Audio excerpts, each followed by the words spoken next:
శ్రావణ మాసంలో మంగళకరమైన గౌరీ వ్రతం చేయటం. మంగళము అంటే ఏమిటంటే శుభము అని అర్థం. అంటే మనకి శుభాలన్నీ కూడా కలగాలంటే ఏంటంటే అమ్మవారి యొక్క ఆరాధన ఎక్కువగా చేయాలి. మంగళము అంటే ఏంటంటే జ్యోతిష్ శాస్త్రం ప్రకారం కుజుడి యొక్క ప్రాధాన్యత ఉంటుంది.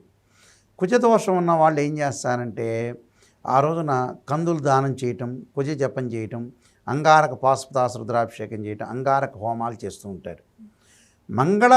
మంగళము అంటే ఏంటంటే శుభము అని అర్థం. చాలామంది మంగళవారాన్ని పక్కన పెడుతూ ఉంటారు. కొన్నిటి వాటిలకే పక్కన పెట్టాలి, అన్నిటికీ కాదు. మంగళవారం మంగళకరమైన వారం. మంగళకరుడు అంటే ఎవరంటే శివుడు అని అర్థం. ఆ మంగళకరుడు అయిన వారంలో శివుడి యొక్క ప్రాధాన్యత ఎక్కువ ఉంటుంది. పరమేశ్వరుడు అంటే ఆదిదేవుడు. సజ్జోజాత వామదేవ అఘోర తత్పురుష ఈశాన్ అంటాం మనం.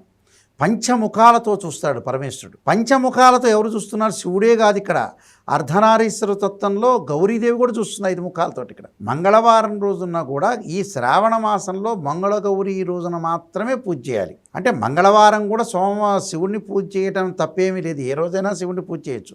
కానీ శివుడికి ప్రాధాన్యత కలిగింది సోమవారం. అంటే శివుడికి సోమవారం అంటే ఏంటంటే మళ్ళీ మనం పురాణ ఇతిహాసాల్లోకి వెళ్తే సోమవారం అంటే ఏంటంటే సోముడు అంటే చంద్రుడు. శివుడు చంద్రుడికి అభయం ఇచ్చాట. నీకు ఇష్టమైన రోజున నన్ను భక్తి శ్రద్ధలతో అందరూ కూడా భక్తులందరూ కూడా కొలుస్తారని ఆయన వరం ఇచ్చాడు దక్ష ప్రజాపతి కథలో. అయితే ఇక్కడ ఈ మంగళవారం రోజున మంగళగౌరి వ్రతాన్ని చక్కగా ఆరాధన చేయాలి. ఆ రోజున ఏదైతే నేను చెప్పిన గౌరీదేవికి, ఈ పరమేశ్వరుడికి, సద్యోజాత వామదేవ అఘోర తత్పురుష ఈశాన్య పంచముఖాలంట అంటే అర్ధనారీశ్వర తత్వంలో ఆదిదేవుడైన పరమేశ్వరుడు కూడా పార్వతీదేవిలో ఉంటాడు. అంటే అయ్యవారిలో అమ్మవారు కూడా ఉంటారు.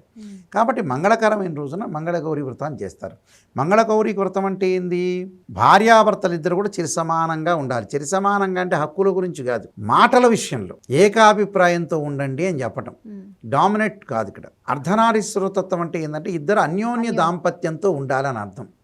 సరే, ఒకళ్ళు ఎక్కువ మాట్లాడినా కూడా తక్కువ మాట్లాడినా దాని గురించి కాదు. ఇక్కడ అన్యోన్యంగా ఉండాలి. జీవితం అనేది ఎక్కువ సమయం లేదయ్యా. మన జీవితం ఎప్పుడు పునరపి మరణం పునరపి జననం అన్నారు, ఎక్కువ మనం బతకము. మన ఇద్దరం అన్యోన్యంగా ఉండి మంచి అంటే ప్రపంచానికి మంచి పుత్రులను ఇవ్వాలి, పుత్రికలను ఇవ్వాలి, మంచి సంతానాన్ని ఇవ్వాలని అర్థం. అంటే నీకు ఆయుష్ బాగుండాలి, నాకు ఆయుష్ బాగుండాలి, మనం మంగళకరంగా ఉండాలి, ఇద్దరు అన్యోన్య దాంపత్యంతో ఉండాలని ఉద్దేశంతో మంగళగౌరి వ్రతాన్ని చేస్తారు ఇక్కడ.